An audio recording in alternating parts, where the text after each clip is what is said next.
লালমনিরহাটে খরিফ মৌসুমে সানিয়াজান নদীর তীরবর্তী উঁচু পরিত্যক্ত জায়গায় বেগুনের ভালো ফলন হয়েছে। তবে বর্তমানে কিছুটা চাহিদা ও দাম কমায় শঙ্কায় কৃষক। রবি মৌসুমে লাগানো বেগুন খরিফ মৌসুমেও বিক্রি হচ্ছে।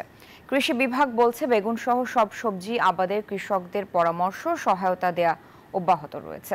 রবিউল হাসানের তথ্য ও চিত্র ডেস্ক রিপোর্ট। সানিয়াজান নদীর তীরবর্তী নবীনগর এলাকায় পরিত্যক্ত উঁচু জমিতে ব্যাপকভাবে গ্রীষ্মকালীন সবজি বেগুনের চাষাবাদ হয়েছে। রবি মৌসুমে লাগানো বেগুন ৮ মাস পর্যন্ত বাজারে বিক্রি হচ্ছে।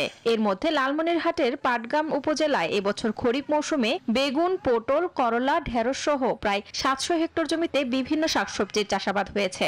প্রতি মণ পাইকারি বিক্রি হচ্ছে ৭০০ টাকা থেকে ৮০০ পর্যন্ত। বাজারগুলোতে প্রতি কেজি খুচরা মূল্যে বান্ডেল থাকলে প্রতি সেনমানিতে টাকা বাঁচবে। বিকাশ সেনমানি বান্ডেল কিনে জিতুন প্রতি লেনদেনে। বিক্রি হচ্ছে ২৫ থেকে ৩০ টাকায়। আমি বেগুন ক্ষেত লাগাছি চৈত্র মাসে।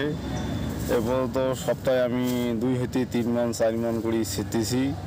বাজারে বেচতেছি ৭ হইতে ৮০০ টাকা মণ। আমরাও খাই, টারি বাড়িও নিয়ে যা খাই, বিক্রিও করতেছে। পরিচিত জায়গা ছিল, ওইখানে বেগুন লাগাইছে, ভালো ফলন হয়েছে, গাছও ভালো আছে এবং ভালো দামও পাইতেছে। কৃষি বিভাগের পক্ষ থেকে কৃষকদের নিয়মিত পরামর্শ ও প্রশিক্ষণ প্রদান করা হচ্ছে। মাঠ পর্যায়ে আমাদের উপসহকারী কৃষি অফিসারগণ কৃষকগণকে পরামর্শ প্রদান করা যাচ্ছে এবং কৃষি সম্প্রসারণ অধিদপ্তর পাটগ্রাম খরিফ এক মৌসুমের বিভিন্ন শাকসবজির আবাদ বৃদ্ধি করবে বিভিন্ন সময় কৃষকদেরকে প্রশিক্ষণ প্রদান সহ নানা ধরনের কারিগরি সহায়তা প্রদান করা যাচ্ছে। কৃষি বিভাগের তথ্য মতে এবছর লালমনিরহাট জেলায় খরিফ এক মৌসুমে ৪,৯৩৫ হেক্টর জমিতে শাকসবজির চাষাবাদ হয়েছে। শান্তা ইসলাম, ডেস্ক রিপোর্ট, নিউজ 24।